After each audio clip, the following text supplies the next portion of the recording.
If you like the lecture, don't forget to like and subscribe so you will get notified for all the new lectures.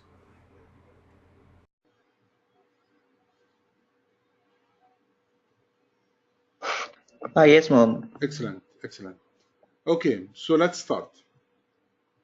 Now, today we're going to discuss our second assignment.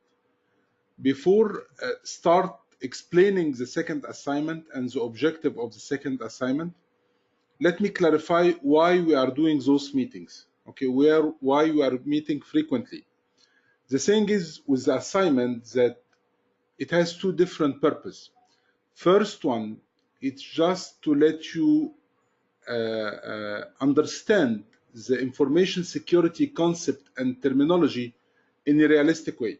I mean, if you are studying CISSP and you go, for instance, for asset management, you may go through classification and data loss prevention and labeling and so on. But since you didn't do it yourself, maybe it will not be clear for you how is the real implementation. So my first objective is to map the real knowledge with the theoretical knowledge that you are taking in the CISSP training. The second objective is to let you touch the real life experience, in a sense that most of you are planning for some of the certificate, or they are planning to switch a career or to move to another position related to information security. Even if you have the knowledge, then you go to an interview and they ask you about specific product or a specific policy and so on. Maybe you know the theory, but you don't know how it gets implemented. So the point is we try to make it realistic as much as we can. And the best way for doing that, it's to let you consider if you get hired. So all the scenario and all the assignments that I'm sending to you, I'm sending to you an assignment as you are hired somewhere, and this is a task that you need to do, how it can be done realistically. Okay, so this is the objective, and you need to act according to that. The presentations that you are doing, or the task or the assessment that you are doing, and send it to me for evaluation, it should be done like that. You should not be doing as an homework or as an academic task. It should be done like a work assignment or a job assignment. So let's agree on that first. Okay. Today we're going to talk about asset management. Again, from a realistic perspective, from a real life environment, asset management. Now, this is the second assignment. I already submitted the first assignment, and it was about information asset register. And actually, I received few assignments, but a lot of you didn't send me the assignment for evaluation. So I really appreciate that you submit. It was just a small presentation. So if you didn't submit it yet, please go through it and do the assignment and upload it to our Google Classroom so I can check it and evaluate it. Now we're going to talk about the asset management, which is domain 2 in the CISSP training. So asset, and here we are talking about information assets, is the real asset or the real value of any business. And also it has a lot of legal restriction, and you are following a lot of legal compliance. So for instance, let's talk about a hospital or a clinic in US. They are following a standard called HIPAA. And HIPAA, it's a standard that you have to follow, and it has a lot of requirement and control. But one of the main controls that you have to make sure that all patient and doctor and medical record information need to be secured. Okay, and for any reason, if there is a breach happening due to some weakness in your system, or you didn't apply the best practice when it comes to securing information assets, this organization or hospital will hold responsibility, and there will be a lot of legal consequences. There is a fine around 100 million, something like that, and maybe some jail time for management as well. So it's quite critical. Let's talk about banks, and they are holding a lot of financial information and so on. Any business who are holding credit card information, or government or military, any business, their main assets is information. Do you agree or not? I will consider that yes, you know, that's the term. So the assets, the information asset usually is the main concern for any management. If I have an organization and I hire you as an information security officer, my main objective or my main task for you will be to secure our information, because this is our real assets. If it gets lost, maybe you're going to have legal problem, maybe some people will get us to courts or legal issue. So maybe competitor gets us information and misuse them and so on. So we started already in the first assignment by identifying the assets. So in the first assignment, it was that you get hired somewhere. What should be the first task to do is to identify all the organization information assets in a document called Information Asset Register, or IAR. Please get back to the lecture if you missed it, but this is the first step, to be aware what kind of information assets do we have and where they are located and who is responsible for them. Okay? And I shared with you a couple of templates, but actually this is a must in your business. If you go hired somewhere, the first thing you need to ask about, where is your information asset register? And you have to make sure that each department has its own document and it's get updated. And as I keep saying, in any audit that happen, one of the first things that we will ask about, could you show me your company or organization information asset register? Now, here is the second scenario that we're going to talk about. Let me open the assignment. The assignment and video will be sent to you, but let me go through it. Here we go.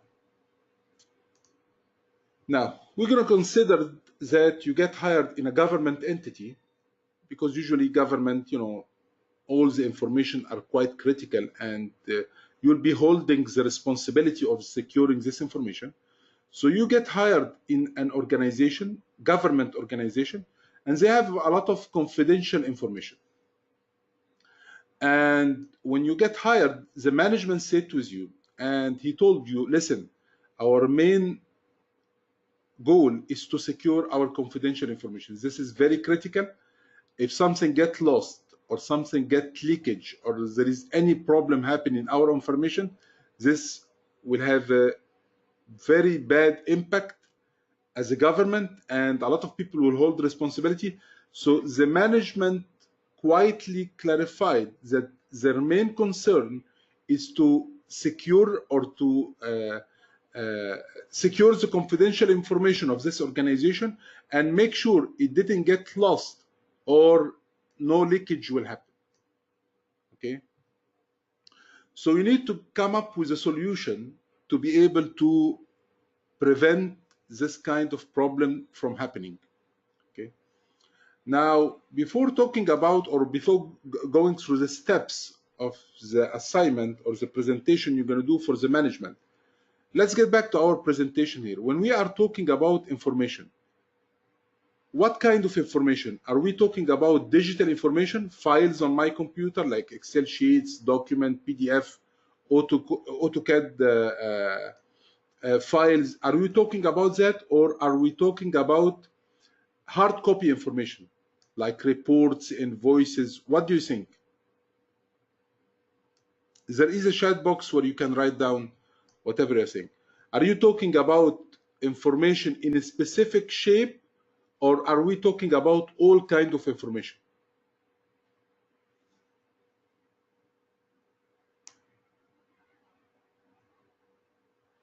Okay, we are talking about all type of information. Excellent, exactly. We are talking about digital, in digital format, soft copy, hard copy, even people. People also, it's considered information assets. So we are talking about all kinds of information. But in this lecture, I will focus more about digital or soft copy information, Excel sheet, PowerPoint, because right now, most of the organization is going paperless and most of their documents are digitalized. So I'll focus about this point. For the hard copy, there is some controls that we can implement. We can have stamp, we can have lockers. It's not, we will not discuss that right now. I will talk about digital information. How can we secure digital information in any entity? It could be a government, military, bank, financial, any entity. How can we do that?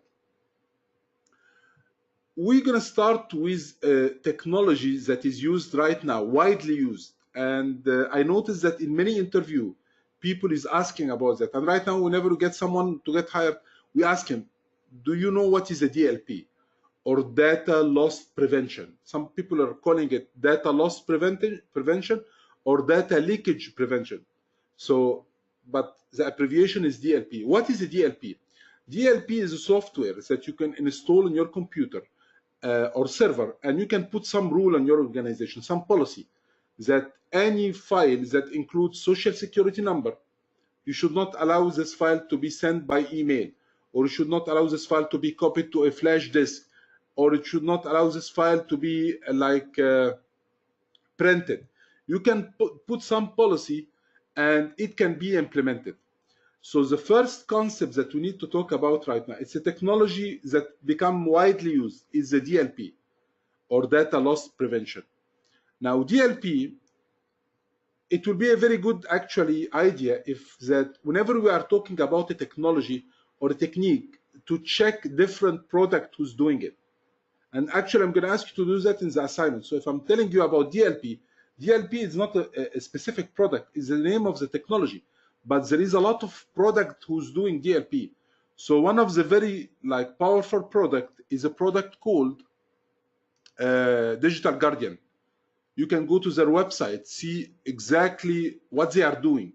It's a software that when you install on a server in any organization, you can put some policy, and accordingly, you will be able to prevent data from leakage. No one will be able to copy specific data. No one will be able to print data or send an email with some confidential information or private information. So DLP will be the best approach for doing that. It's quite easy to use. And by the way, let's get back to one of the old points that I told you earlier, that when we are talking about a technology, it doesn't mean that you're going to be the one who are implementing it. I'm talking as an information security officer responsibility.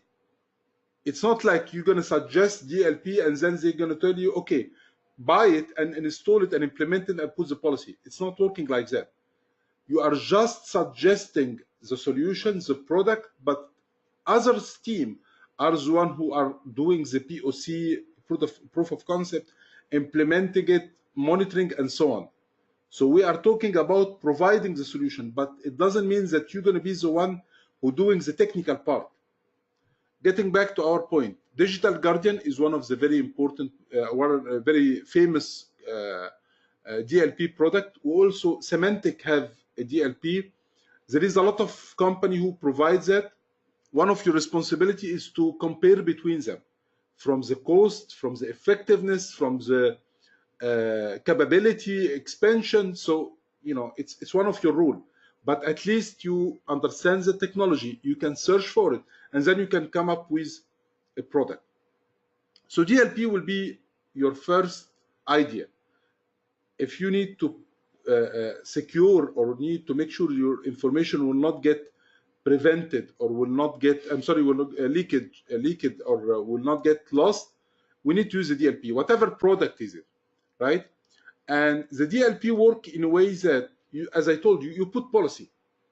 So for instance, if you can add a policy that if the document has confidential written on it, the phrase or the word confidential, you should not allow this document to be sent by email or printed or copied to a shared folder, or even copy and paste. You will not be able to copy the content or paste, right? It's an excellent solution, but do you think this is going to work if we do it the same way I'm explaining? If we implement the DLP, do you think it will work like that? Because the DLP, it just search for some keyword If he found the keyword, he will be like, implement the policy. But what if there is a confidential document, but the user didn't write any confidential word inside? There isn't something called confidential or secret or top secret. It will bypass the TLP. So I cannot depend on the user that he's gonna write in the document top secret or confidential or anything like that. Are you getting my point? Then, before implementing the DLP, we need to have another tool to implement classification. I need to make sure that all my information, all my documents are classified, right? So we have similar tools that provide classification. I also selected a couple of tools, but still you have to search for different tools, but just as a proof of concept. So there is a tool called CISSP. This tool, you install it on your network, and what will happen is anyone, for instance, he will gonna open an Excel sheet and write something. And once he saves a file, the program will ask him, this document that you need to save, is it a confidential, top confidential, public, internal? He will give him a list of classification, and unless the user selects the right classification, he will not be able to save it. So before implementing the DLP, I need to have a classification tool, because if I'm going to depend on the user, if I'm going to tell the user, guys, each document you have to write on the header or footer, if it's a top secret or internal or whatever. If you work this way, it will not work. If you depend on the user, maybe they will forget, maybe intentionally they will not write it down. So I need to have a tool like that, which is a classification tool. I selected a couple of them. Titus is one of them. There is also another tool, what was the name? Boulder James, I believe. But Semantic also have a tool, because Semantic, it should be integrated, the DLP with the classification tool. Boulder James is another classification tool. And as I told you, the way it works is that it will get implemented. You install the software, and then it will, any documents that you try to secure, to try to save, even email. If you try to send someone an email, you have to select the content of the email from a list. Is it a top secret, secret, confidential, internal, whatever, according to your confidential, your classification levels that you have. And unless the user selects the type of confidential, the type of classification, he will not be able to send it. So the point here, to be able to provide this assessment, the organization need to have two different technology, a classification technology and a DLP technology. If you just use a DLP, it will not work, because DLPs depend on searching for some keyword. If it's not there, he will not identify that this is a secret document or regular document. So you need to implement the classification first, making sure that all the documents get classified using the tools, because if you also internally, if you ask internally to be done, no one will do it, or a lot of people will not do the effort. But when you use a classification tool, they will get enforced to classify the document, not just the Office document, Word, Excel, Outlook, emails, even PDF file, AutoCAD file, all kind of format, images. So this is the best solution for an organization. But again, you need to consider the cost as well. So when management raises this point with you, you need to understand how much they are willing to spend. And how much they are willing to spend is associated with the value of the assets that we did on the first assignment. If the assets that they have, it's very valuable, and in case of any loss, it will have a lot of consequences on this organization, then they maybe need to spend more. And later on, I'm going to show you how we are calculating that. But the point is, cost is a factor, because there is a lot of product with different feature. So you need to know how much they are willing to spend. My third and final point related to the securing our information assets is a human awareness. It doesn't matter how much money you're going to spend, what is the latest technology you're going to use. If people do not care, that's it. they're going to bypass whatever you are doing. So the point here, and this need to be raised with management, not with people, that you're going to need the management support. Unless the manager send an email to everyone telling them that we are implementing a solution and people need to be cooperating with the information security officer. And because you remember in the information asset list or information asset register, we wrote down the custodian of each information asset, who is responsible for each information asset. So people need to understand that if something went wrong for those information, they will be the one responsible. So it's not like they are coming a daily job and that's it. They are responsible for this document. So if they share the document by mistake or intentionally, or they did something wrong, they will hold responsible. And this announcement has to come from management, not from you. So those are the key factors that you need to consider when you implement a solution for securing the information. Again, I really encourage you to whatever product, or I'm sorry, whatever topic we are talking about, check out realistically how it's done, and check what product is commonly used and how much it costs. Get this kind of information, because it's not just important for once you finish and you start preparing yourself for a job. At least you'll be knowing what is inside the market. But even when you study for CISSP, you'll understand, if you don't have the real experience, how it gets implemented. So this is the main idea of the assignment. Let's get back to assignment. And the assignment is that the management sat with you and he told you our main priority, it's we have a lot of confidential information. We are government, we are following a lot of compliance and government law. And if we did something wrong, there are going to be problems. So we need to secure our information. So we need to provide a solution. I'm not saying provide a product, a solution. Solutions should include classification, data loss prevention, security awareness for people. You should implement a full solution, okay? To prevent leakage or prevent loss. He raised this point with you and you told him, okay, give me a couple of days. I'm going to prepare a presentation for you explaining what is my solution and how it's going to be implemented and what do I need from your side. So you need to create a presentation for the management, and the presentation should have, first, you need to have one slide explaining the cost of data lost in government. Just search online, see if a government didn't implement the best control, what's going to be the loss of this organization? Because management's care of number. If you show them that if you didn't do the right thing, you're going to lose that much, and similar government lost that much, they will give attention and they're going to be willing to spend. Then we're going to talk about the solution, and you have to consider that management not necessarily going to be technical people. So you need to simplify the concept.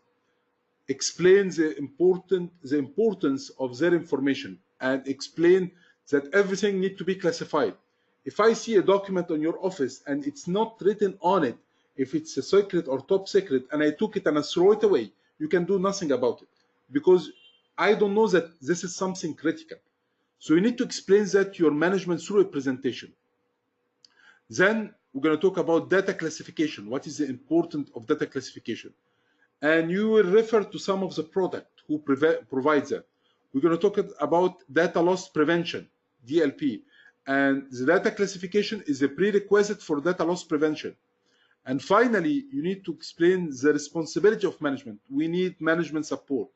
I need to get back to you if I'm not getting support from the team or from different departments, because if they will not do it, nothing, you can do nothing about it. So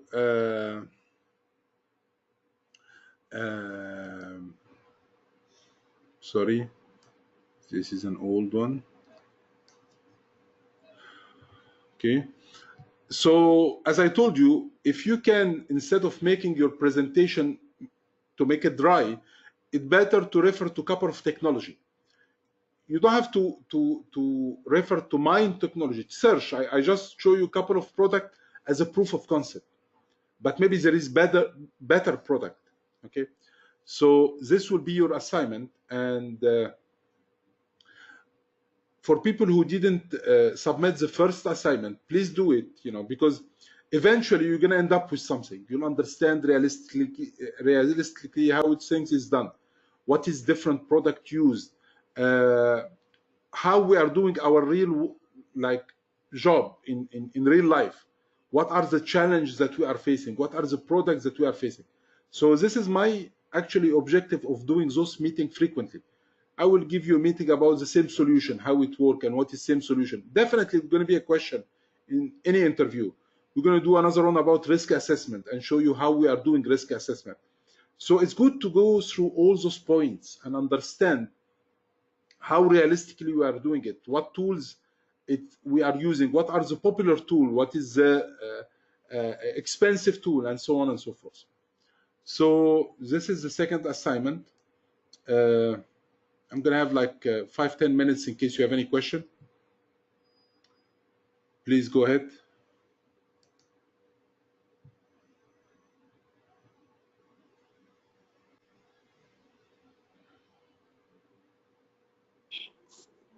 Hi, Chief. This is Bernard in the U.S.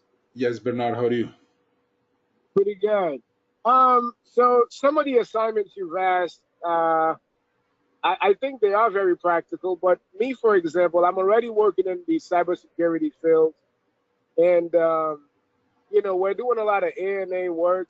And right now my title is information security. Information system security engineer with a company here in the U.S.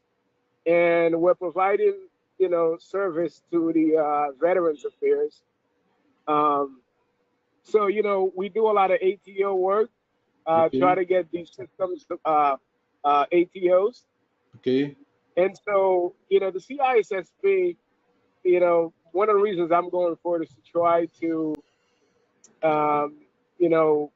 get a promotion, maybe to become a lead and potentially a program manager down the line. And so I was wondering that maybe if you could talk along those lines, like some of the A&A work that really goes into, into a lot of these systems. Okay, I still didn't get the question, Bernard. Yes, sir. Yeah, tell me. Yeah, so maybe let me backtrack. I guess I was trying to figure out how the assignments that we're doing is going to help us with the CISSP. Bernard, let me clarify a point. Actually, this session, it was for, I have a program in my school. It's called Information Security Specialist Career Path.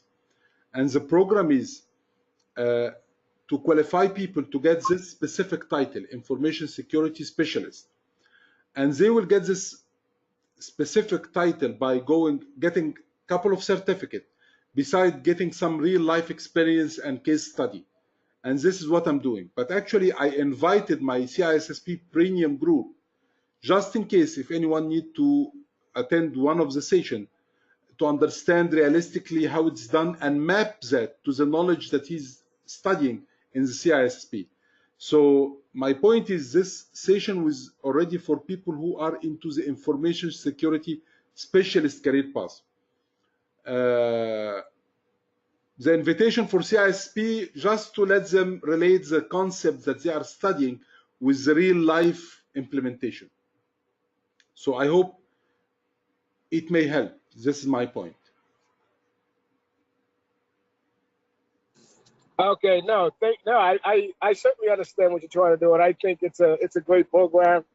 Most of the boot camps out there for CISSP don't offer anywhere near what you're offering. It's just they basically go over all of the domains and try to cram everything in. But I think you are approaching it from a thank you so much. Realistic standpoint.